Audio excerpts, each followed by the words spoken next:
Bismillahirrahmanirrahim. Assalamu alaikum. Welcome back. It's exactly 10 o'clock. Normally, the time I wrap up, but we are bringing you this very special feature in light of obviously the time that we're entering, and that, of course, is the festive season.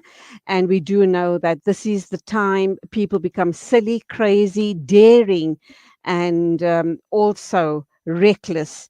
And in light of that situation, we're going to be talking with Appa Mariam, a fellow presenter here at Salaamedia.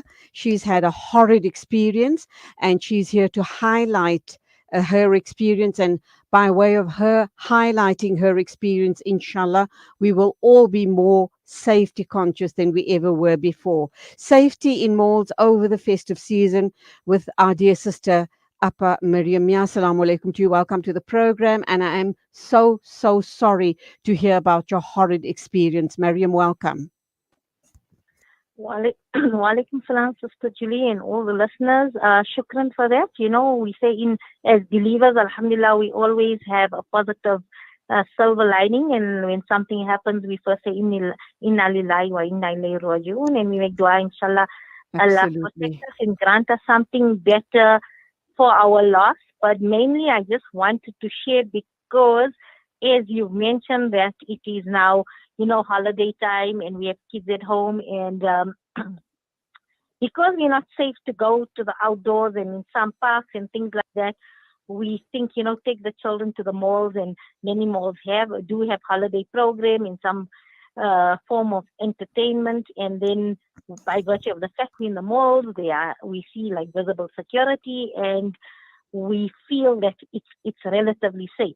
So yes, it's relatively safe, but I've come to realize I've seen the ugly side of malls where there are syndicates operating, and they target people, and especially families. When you are preoccupied, you're busy with the families, they have ways of nudging you, pushing you, and in an attempt to steal your personal belongings. And hence, I wanted to share this just to create awareness and for us to be, I don't know, we also heighten and observant in South Africa, but can we ever be too observant? So, and just to be more cautious and to be aware of our surroundings. I can't agree with you more, Mariam. You know what we normally do is because we've been relatively safe for X amounts of months. I'm also a mall rat. I go to the malls very often, even if it's just to do a bit of, window shopping or to buy one or two items. But we become very careless. You know, we kind of think we're in a safe space. And that's, and then we drop our guard. And you're right, we get distracted by the children or deliberately distracted by these syndicates because more than two or three of them operate together, so the one distracts you and the other one then robs you. So what exactly was your experience, Mariam? So I was, would you believe, in Sentence City Mall. So I Sure. was there, and I needed to go and exchange I needed to go and exchange garments for the grandchildren at Pick and Pay Clothing, and I'm naming the store because it's not the first time. So when this whole thing happened, the manager then said to me they are upset and they're tired and they're frustrated with people coming to their stores and robbing their customers, and that is why I need to name the store, because if that was happening, then why aren't individual stores beating up their security and making their customers feel safe in their stores? So what had Absolutely. happened was I needed to change something, and I went to the counter, I waited a while. They said, okay, I could do that, but then I said, the store was busy, so I said, can I just get a credit note so I can come at a later stage? And they said no, because it was a gift. So I needed to change it for another size. They said no, because it was a gift, I don't have a receipt. I have to do an immediate exchange.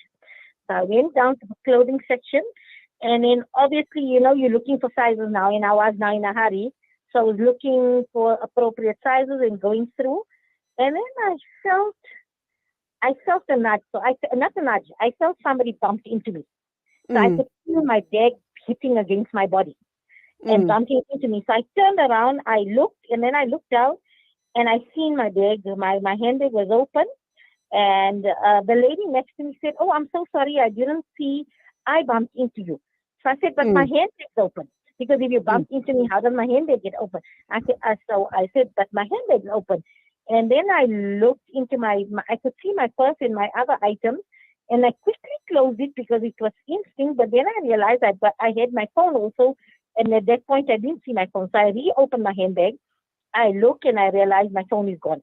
So I start Mm. shouting now. I said, my phone is gone, my phone is gone. And then this lady takes out her phone and says, oh, let me help you dial it. Maybe it's somewhere, it fell somewhere there. So she's telling me this. And then when I look up on my opposite end, I see this guy with a white t-shirt and he's got something on and he's looking at me and I look at him. And at that point, I didn't know they were together.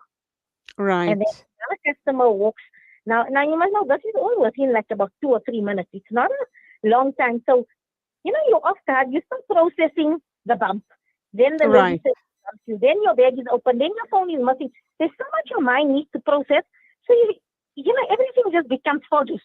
You're not heightened at that moment because now you don't Right. know what to do because like you're like panicking and then another customer comes by and it so happens I only afterwards she says she's an off duty policeman and then she said I think she's the one who went to then alert the store manager and then my phone, so I use the lady's number, not even thinking I've now given my number to this person.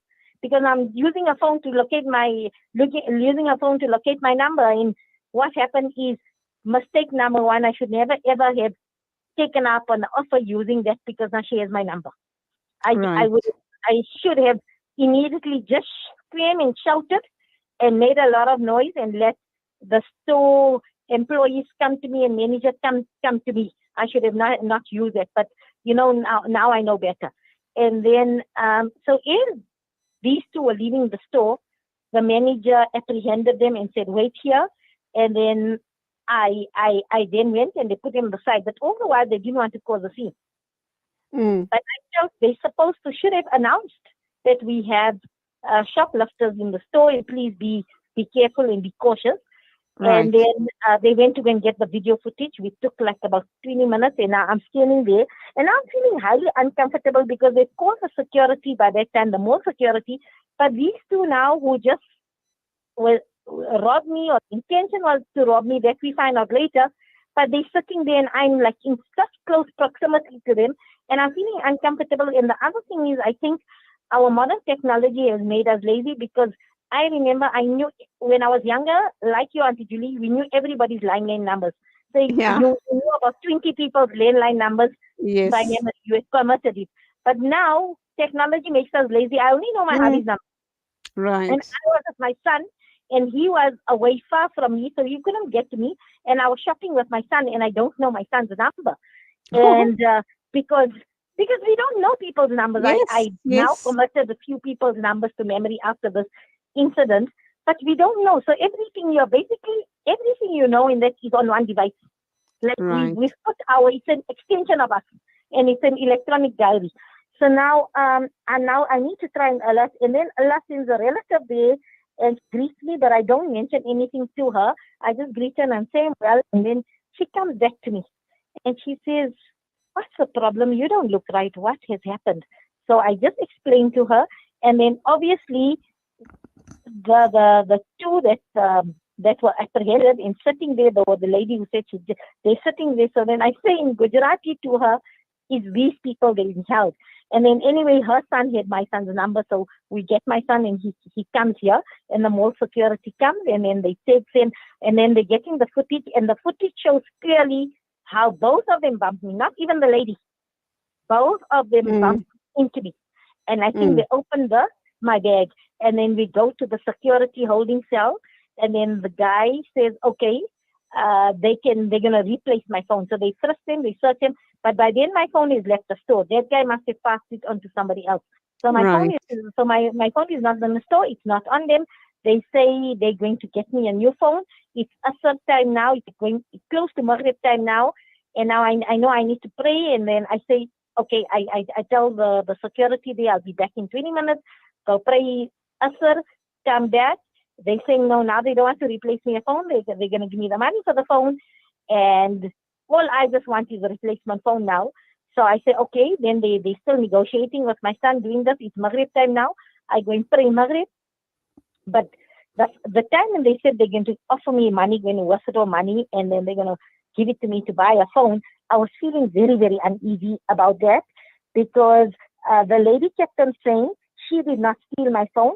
The only thing she did, she bumped me, she opened my bag, and she had intention to steal my purse. But I picked her out. I mean, I stopped immediately and I watched so she didn't steal my phone. So I had that done, and then I go back to the mall security and I say, listen here, not mall security, store security, and I say, I had my phone in your store. I was in your store for quite some while. I need you to check me from all other cameras where I was because I just want to confirm number one that my phone was at that time because I don't want maybe these people maybe my phone could have been stolen somewhere else while I was in the mall. So I go there, they pick up there while I was standing by the counter. Remember I mentioned earlier I needed to change something? My Mm, son had mm. told me at that time, so I spoke to him and it shows clearly I spoke to him, I put my phone back in my bag. But that's when they find out something else. While I was checking for clothes, there were two couples, so two people. The the first two accosted me without even me feeling it.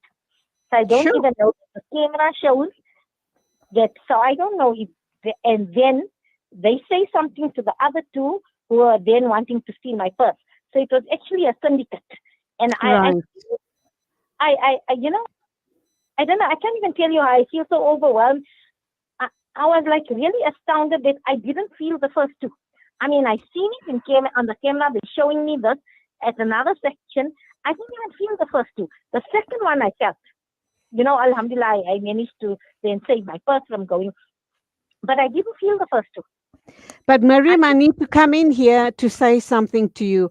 Had something like that happened to me in a mall, I would have been so embarrassed at my stupidity and being so careless that I would probably just have walked away. So I admire the fact that you were so resolute in sorting out the matter there and then, not being intimidated by them. And I'd like to think at the end of it all that you did get back your phone or some money, but also shukran so much for sharing with us because, like I say, if it was me, out of sheer embarrassment, I would have just walked away.